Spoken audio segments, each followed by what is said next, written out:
Ya, kita kembali dalam diskusi titik temu. Diskusi kita ini semakin hangat dan semakin serius, begitu karena yang kita bicarakan itu adalah pertaruhan nasib bangsa dan demokrasi kita. Nah, sekarang ini yang bermain itu, kalau sebelum-sebelumnya presiden maksudnya presiden sebelumnya selalu mengatakan kalau menjelang pemilu begini presiden tidak bermain, presiden netral, ya. Tapi faktanya hari ini saya kira sudah kelihatan banget bahwa presiden kita ini bermain, berada di satu kelompok, gitu. Nah, dan yang salah satu pemainnya itu adalah putranya sendiri. Lalu mengambil sikap yang betul-betul berlawanan dengan PDIP yang sudah memberi kesempatan kepada Pak Jokowi sendiri 2 periode wali kota, hampir 1 periode gubernur, lalu kemudian 2 periode presiden, 1 periode anaknya wali kota, 1 periode anaknya, nah itu mantunya. Bayangin ada orang yang berani ngomong nggak berhak itu partai menagih itu, katanya dia. Lah, lebih nggak berhak lagi yang memusuhi Pak menagih itu, Pak. Ya toh, yang memusuhi dulu itu menagih Pak Jokowi bagian pemersatu, katanya. Lah kan dia yang memusuhi dulu, mengatakan longok, bodoh, apa, cungkring fisiknya nggak masuk. Sekarang menagih Pak Jokowi sebagai simbol rekonsiliasi dengan mengkhianati, Pak. Rekonsiliasi itu tidak boleh mengkhianati, dan rekonsiliasi butuh pengungkapan kesalahan. Saya minta maaf, saya keras sekali. Saya kenal baik dengan keluarga Pak Prabowo Subianto, tapi dalam hal ini Pak Prabowo belum bisa masuk dalam konteks rekonsiliasi karena Pak Prabowo tidak pernah mengakuan terbuka bahwa dia bersalah. Dan bersama teman-temannya, termasuk Pak Syafie Samsudin dan jenderal-jenderal lain yang terlibat itu, harus mengaku terbuka, baru kita ampuni, Pak. Kan rekonsiliasi yang dimaksud itu bukan dalam arti itu. Rekonsiliasi yang dimaksud itu adalah terjadi pembelahan politik dalam pertarungan pemilu 2019. Itu namanya konsolidasi, Pak. Rekonsolidasi keuangan itu namanya. Untuk rekonsiliasinya hari ini yang bergabung dengan yang dimaksud Fahrihamzah itu rekonsiliasi keuangan. Kalau rekonsiliasi kita nggak bahas soal rekonsiliasi. Yang ingin saya tanya ke Bung Rey itu adalah, ini kan dengan yang sudah diuraikan tadi, dia sudah bermain habis-habisan, putranya bermain di situ, lalu kemudian sudah berlawanan dengan partai yang mengusungnya. Artinya apa? Artinya pilihannya ini harus menang. Ya. Nah, kalau pilihannya harus menang, maka pasti semua kekuatan akan digunakan. Ya. Bagaimana Anda melihat? Kalau menurut saya sih sederhana aja, Pak Sebas, ya. Kalau orang yang membesarkanmu mengorbankan begitu banyak hal untuk dirimu dan untuk keluargamu, lalu kau meninggalkannya begitu saja. Bahkan dalam proses meninggalkan itu pun kau masih ingin dirimu itu dilihat korban, bukan mereka, gitu. Lalu kita mau mengatakan orang ini seperti apa, Bas? Kau masih bisa meyakinkan dirimu bahwa dia orang yang punya komitmen. Oke. Itu satu. Dia sudah jelas melawan itu. Tunggu dulu, makanya kan kita lihat dulu dari situlah.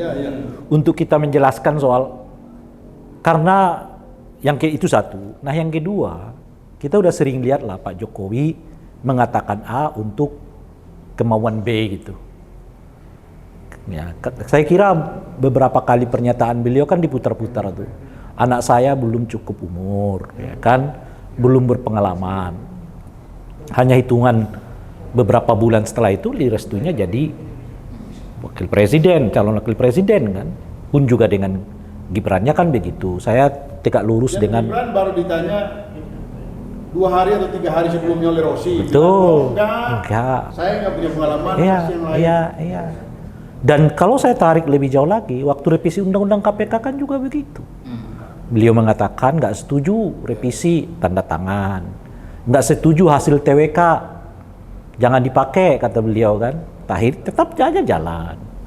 Jadi kalau 2 contoh itu saja, Bas, tidak cukup meyakinkanmu bahwa ada masalah di dalam ucapan dengan tindakan, ya saya nggak tahu lagi menjelaskannya pakai apa. Kalau ada orang yang begitu berjasa dalam hidupmu, dan bukan saja hidupmu, tapi keluargamu, lalu Anda perlakukan orang, belum pernah Anda mengucapkan terima kasih, bahkan meninggalkannya dengan cara yang juga seolah-olah Anda diusir oleh mereka gitu. Terus bagaimana lagi kita mengatakan bahwa orang ini punya komitmen? Oke, udah ini Punya, sudah pasti sudah nah punya gitu itu loh. komitmen. Nah, Ya. dengan Pertanyaannya apa yang dilakukan? gini Karena loh, ini Mas. kan sudah main Saya sih hakikat. sebetulnya dengan begitu, melawan orang yang sudah berjasa terhadap dengan dasar begitu itu, Bas, sebetulnya nggak perlu lagi kita jelaskan karena tadi Bung Sam mengatakan rakyat kita itu cerdas kok. Kalau orang udah tadi misalnya menganggap demokrasi itu sekedar aturan tok, nggak ada nilai, nggak ada moral, nggak ada adab, maka ia akan pakai semua aturan itu untuk kepentingan kekuasaan itu. Oke, saya ke Bung Jojo. Nah, tunggu dulu, Ya. Bas. Itu Dalam lama sekali untuk landing. oh iya, karena itulah kemudian kekhawatiran publik yang berkembang saat ini soal netralitas presiden itu menjadi penting karena 3 hal yang saya sebutkan itu tadi, ya, komitmen dan apa namanya itu ya, cara beliau dengan masa lalunya. Yang kedua adalah kata-kata beliau yang seringkali A tapi maunya B. Dan yang ketiga adalah beliau melihat demokrasi itu sekedar legal formal, nggak peduli proses pembuatan aturannya, apa itukah cacat moral atau tidak gitu. Maka yang keempat kesimpulannya adalah tidak ada halangan yang cukup berarti bagi beliau selama itu dianggap legal, dia akan pakai. Oke, saya ke Bung Jojo. Iya. Ya, Bung Jojo. Ini dengan begini, ini kan Anda masih percaya bahwa presiden itu masih netral dalam pemilu 2024? Dalam politik itu saya lebih percaya gelagat daripada statement. Jadi statement ya Jokowi bisa keluarkan statement apapun kan, tapi yang kita lihat kan gelagat. Sumber referensi kita satu-satunya bukan statement tapi gelagat. Ya. Kalau gelagat kan belum tentu dong. Apa yang terjadi di MK itu sudah menunjukkan bahwa itu tidak netral. Kalau Sebastian yang berbicara kita masih yakin, karena kita belum pernah menemukan Sebastian ngomong A maunya B. Iya. Dia kalau mau ngomong A ya memang maunya A. Ya betul. Iya, dan perlu diingatkan Jadi juga. maksud Bung Rey ini Pak Jokowi ngomongnya A, kelakuannya B Kan gitu. dari tadi kan kita udah bahas itu, Bang Sebastian. Ini Pak Sebastian. Ya, saya mempertegas aja. Iya kan? Beliau mengatakan anaknya belum cukup usia. Ya. Tahu-taunya tetap wakil presiden. Jadi, Ya kan? Oke, kembali ke gelagat. Beliau makan pagi bersama dengan kita lagi di jembatan kaca. Iya. Pas minta kita masuk, Pak. Ya, sekarang apa namanya tadi kembali ke gelagat. ya. Cukup yakin dengan gelagat. Begini loh, dulu Bill Clinton kasusnya sama Monica Lewinsky itu dia diancam impeachment itu bukan karena persoalan selingkuhnya tapi persoalan kebohongan publik. Ya. Jadi Bill Ini Clinton benar, itu di impeachment karena Bill Clinton menyatakan tidak terjadi apa-apa, tetapi ternyata dibuktikan terjadi apa-apa. Nah, dia di-impeach karena melakukan kebohongan publik. Mungkin Jokowi juga perlu kita tuntut Kita dengan exercise kebohongan publik. untuk itu. Karena apa? Ya karena dia menyatakan bahwa anaknya tidak mungkin maju karena usia dan lain, tapi ternyata maju juga. Gitu. Itu kebohongan publik kan? Atau Gibran bisa kita tuntut juga kebohongan publik. Oke, saya ke Bung Sen. Bung Sebas, kalau anakmu baru 2 hari jadi anggota partai, lalu jadi ketua umum, dan Anda tidak merasa itu gangguan pada demokrasi, kau masih berpikir bahwa di visinya itu ada demokrasi? Gak ada. Karena tadi Pak Ray kan bilang bahwa Pak Jokowi itu kelemahan satu, Pak. Dia bukan bagian dari pejuang demokrasi. Bukan politisi. Serius, Pak. Oke, saya bertanya ke Bung Sen. Tadi saya tanya ke Bung Jojo.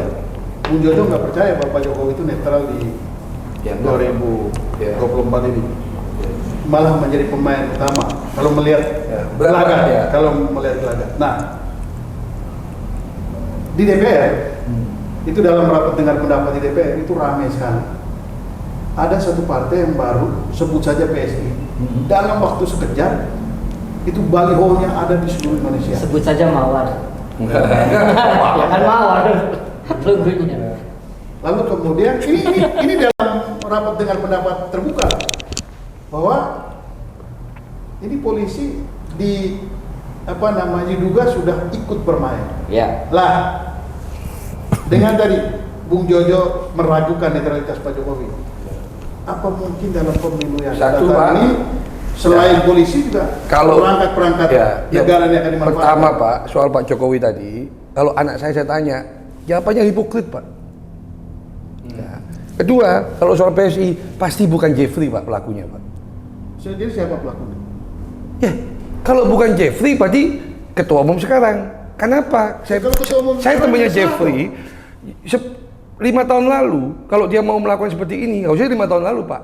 Oke. Dia punya kemampuan Ya, lebih. ya, Hari kalau- ini dia tidak punya kemampuan lebih untuk melakukan itu. Oke. Saya yakin hari ini sudah transfer kekuasaannya benar-benar transfer kepada Ya. Mas Kaisang. Oke, kalau Kaisang yang melakukan itu kan nggak ada masalah dong, karena itu partainya dan dia ketua partai. Yang dipertanyakan itu, ini didapat dengan pendapat Ya. Komisi 3. Itu konon disinyalir yang memasang itu adalah aparat kepolisian. Pasti. Nah, pertanyaan saya, apakah mungkin dalam pemilu 2024 ini perangkat-perangkat negara seperti ini akan dimanfaatkan juga untuk memenangkan calon tertentu? Gini Pak Sebastian, ini kan bukan teori lagi, tapi sudah pengakuan jujur teman-teman di DPR kan, yang anggota partai itu, bahwa sebesar apapun partainya, dia nggak mampu melakukan ini. Itu pengakuan jujur politisi itu. Ada kelemahan sistem di politik kita sehingga politisi itu punya anak ranting seperti PDIP pun tidak mampu melakukan pemasangan baliho secara masif Dalam sekejap. dalam sekejap. Bukan Dan tidak rapi, bisa, rapi, tapi tidak sama. bisa. Ya bisa, tapi nggak rapi Pak. Ukurannya beda-beda, beda 1 cm, 2 cm, pasti beda gitu. Ini enggak Pak, ini rapi, bikinan pabrik, pasang dengan cepat. Jutaan itu. Jutaan. Dari Sabang sampai Satu Merauke. kecamatan katanya 20.000 ya. Apa yang aneh dari situ? Ya tadi Pak, pasti bukan politisi, bukan teman NGO, bukan ormas, bukan. Nggak punya kemampuan itu kita sipil Itu ini Pak. TSM, terstruktur, Ya. sistematis, masif. Sipil di Indonesia nih Pak, masyarakat sipil Indonesia tidak punya kemampuan untuk rapi seperti itu Pak.